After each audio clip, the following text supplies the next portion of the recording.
Ladies and gentlemen, you may take your seats. And let me take this opportunity on behalf of the government and people of Kenya to welcome all the distinguished participants, the chair of WCF, the chair of ICC, our own Chamber of Commerce, captains of industry, ladies and gentlemen. It is my honor on behalf of the people and government of Kenya to welcome all of you, not just to Nairobi, but to Kenya. As patron of the Kenya National Chamber of Commerce and Industry, I'm especially pleased to host such a distinguished gathering of business leaders, policymakers, and development partners. It is a forum like this that transformative ideas take root and the seeds of prosperity are planted. We meet at a time of intensifying global disruption and uncertainty. The effects of post-pandemic recovery, shifting geopolitical dynamics, inflation and supply chain disruptions, and of course climate change are impacting many facets of our economic and social lives.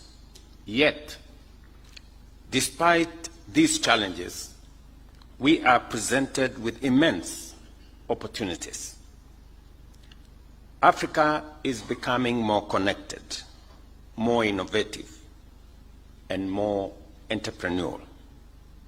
Our success will depend on how prepared and committed we are to embrace this fast-changing future. And I want to thank all the other participants from across the globe for making this very important step to host this first ever summit in our part of the world. Among the world's regions, Africa has every reason to be optimistic. Our potential is undeniable. We are the world's youngest continent, home to a growing population of well-educated, highly skilled young people. Our lands are rich in untapped mineral wealth, including those critical minerals that are essential for global industrial transition. We also possess the largest areas of uncultivated fertile land and the vast reserves of renewable energy. As you heard from the governor of Nairobi, our own energy mix speaks volumes of what renewable energy can do and the scope and scale of the potential that exists for generation and for deployment for both economic, industrial, and other uses. This is a historic opportunity for Africa because we are the world's clean industrial hub, and encouragingly, we are rising to the occasion of actually appropriating that position. Accelerating our integration through the reform of the African Union, as well as our regional economic communities, including key institutions such as the Africa Development Bank, Afrexim Bank, and the Africa Union Development Agency, signals the giant is no longer asleep. We did, at the last Africa Union Summit, endorse these institutions because they understand our continent better to work with other global multilateral banks and financial institutions to position Africa appropriately, especially on matters of investment and the big elephant that is resources, especially from the private sector, to finance our own growth.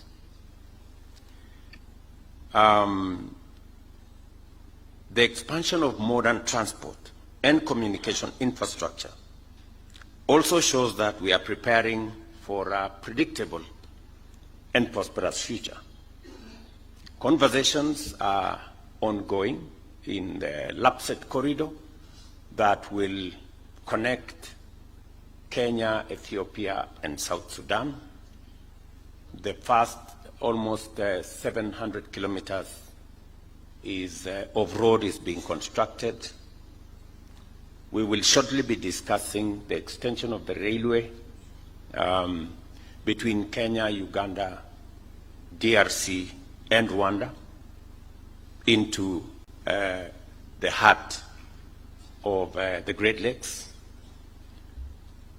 We are surely looking at how to connect Africa better. And as you're all aware, the Africa Continental Free Trade Area brings into being the largest single market of 1.4 billion people in 55 countries, with a GDP of close to 3.4 trillion. And the good news is that the building blocks towards the Africa Continental Free Trade Area, whether you're talking about the East African Community or the tripartite free trade area that brings together EAC, COMESA, and SADC, that actually came into force last year in June, creating the building block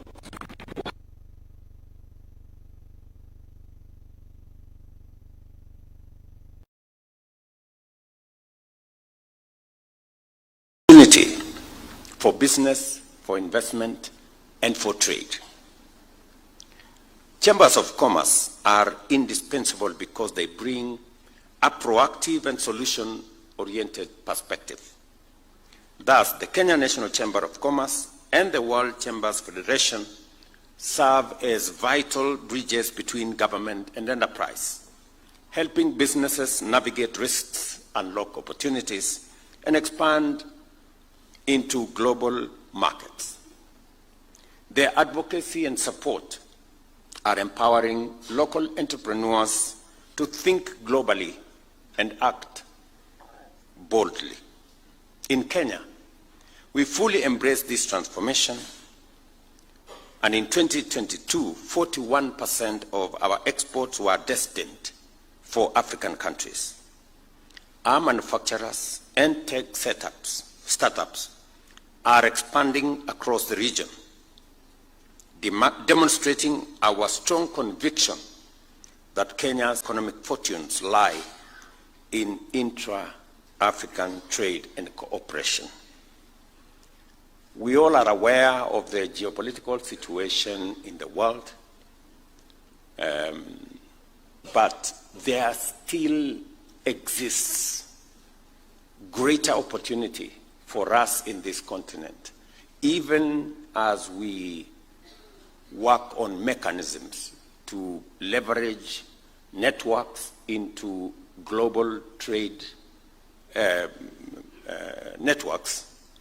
We still have a bigger opportunity in intra-Africa trade.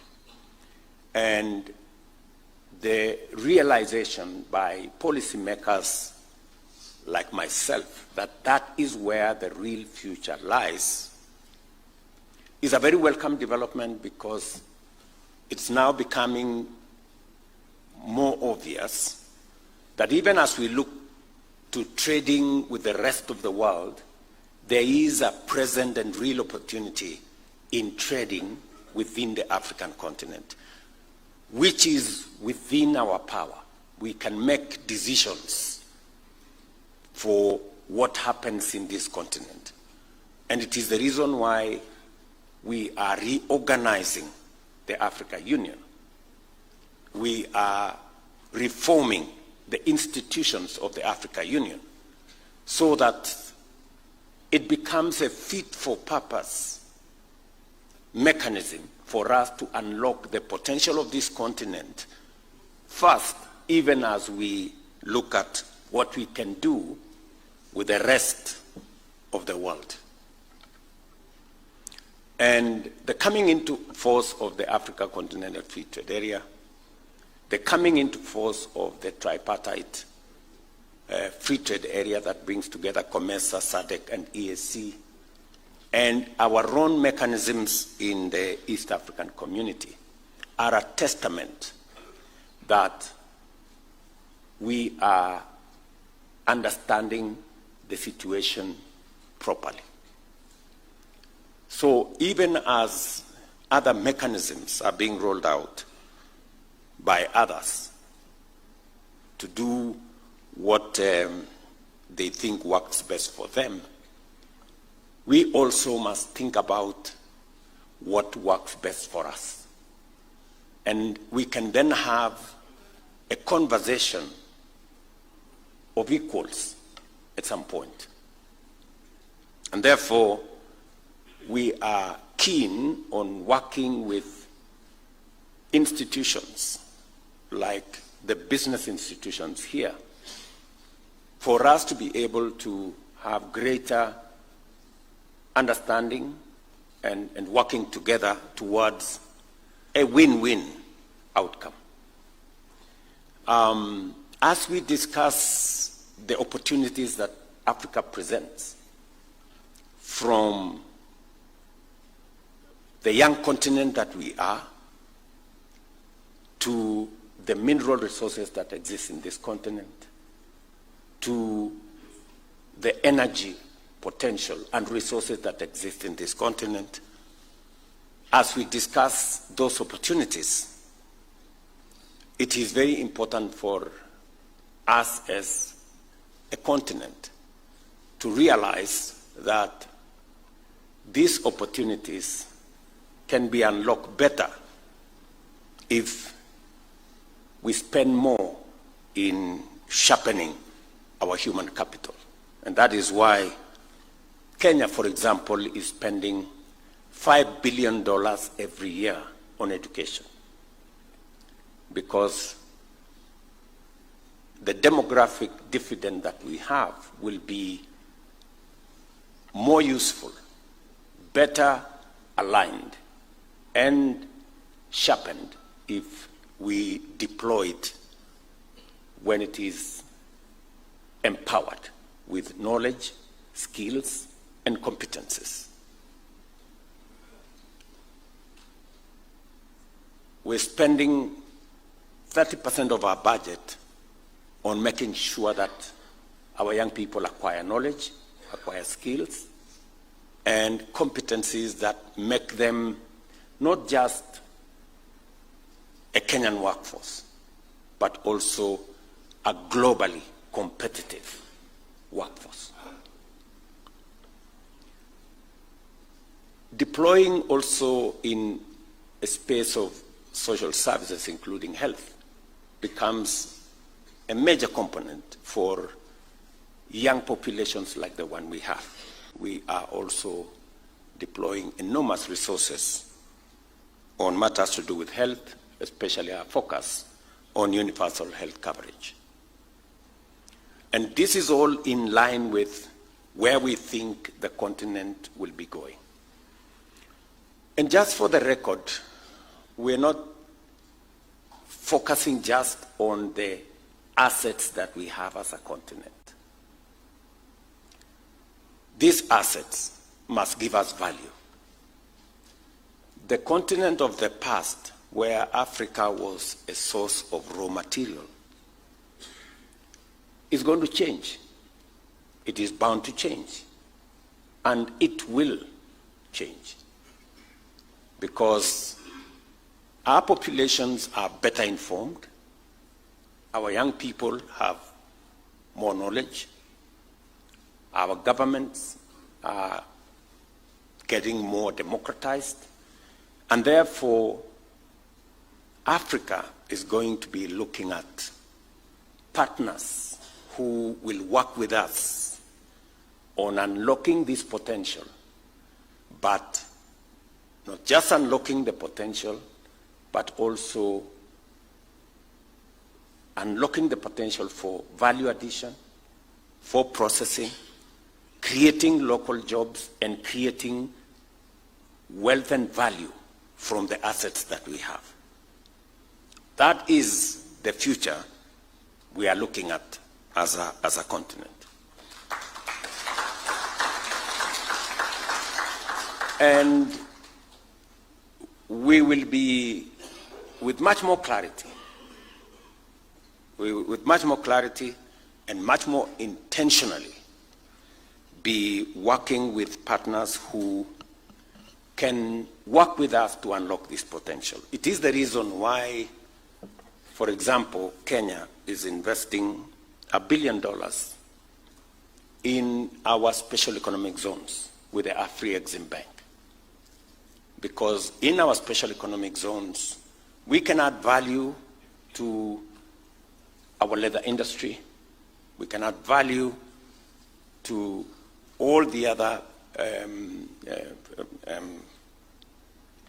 agro and other industries. And it is in that context that we are looking at partnerships going into the future. Despite global headwinds, Kenya's economy, for example, last year grew by 5.6%, outpacing global trends.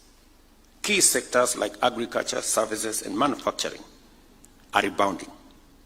At the grassroots, micro, small, and medium enterprises are the backbone of our economy, employing over 80% of our people. Their main constraints being limited credit, infrastructure gaps, and climate risks are in truth opportunities waiting for innovation and smart investment. Because if you look at the MSME sector, they pay very high interest rates, yet they still make money. If there was financial innovation that has products, like we tried with the Hustler Fund, it's amazing how Hustler Fund today, despite the fact that it has no collateral, up to 90% repayment is happening. You would expect that a financial product that has no collateral and therefore individuals would have no incentive to pay back. But they are paying back because they see the value of the low interest they get in that product. And that is why repayment is all the way to close to 90%. And these are innovations that can be rolled out, scaled up, and we are looking at partners who can work with us to be able to access more credit innovatively to the private sector. Focused on uplifting those at the base of the economic pyramid. And we are investing in agriculture, MSME, health, housing, and digital and creative economy. Our goal is to catalyze a bottom-up surge of creative and productive opportunities through strategic investment and targeted interventions. We have made remarkable progress in digitizing government services. 20,000 government services have been digitized, streamlining business registration and launching the Unified Business Permit in Nairobi, as the governor said, with more counties set to follow. Our investments in infrastructure, from railway, highways, and border posts to markets, fiber optic networks, and renewable energy, continue to support enterprise and economic growth. Devolution is a powerful force for bottom-up transformation. And county governments have and continue to play a crucial role. Together with the devolved chapters of the Kenya National Chamber of Commerce, counties must champion pro-business reforms, eliminate bureaucratic bottlenecks, and support local entrepreneurs. To encourage this, we are developing a county ease of doing business index to drive healthy competition, accountability, and progress. Whether we look at Kenya or any other African country, the signs are clear. Africa's future is bright. Through collaboration, investment, good governance, private sector innovation, and a reform-driven approach, we are ready for takeoff. In this journey, chambers of commerce will play an increasingly critical role. Kenya, for its part, is committed to remaining open for business, regionally engaged, and globally ambitious. Let us therefore move forward with shared purpose to unlock Africa's vast potential. What we achieve together, driven by this collective commitment, will shape a prosperous present and even greater legacy for generations to come. Ladies and gentlemen, I know that there will be intense engagement by the different actors, business people, chambers of commerce, leaders of industry in this two-day event. And I am looking forward to getting an outcome of your decisions, especially those that are connected to policy decisions that we need to make it much more easier for business, for investment, for trade to flourish, so that together we can create synergy in areas that create a win-win outcome for business and for our countries. And therefore, I really wish you my very best as you engage in these 2 days, and I look forward to the outcome of this meeting as we work together towards a better business environment and investment climate. Thank you very much. God bless you, and welcome again to Kenya.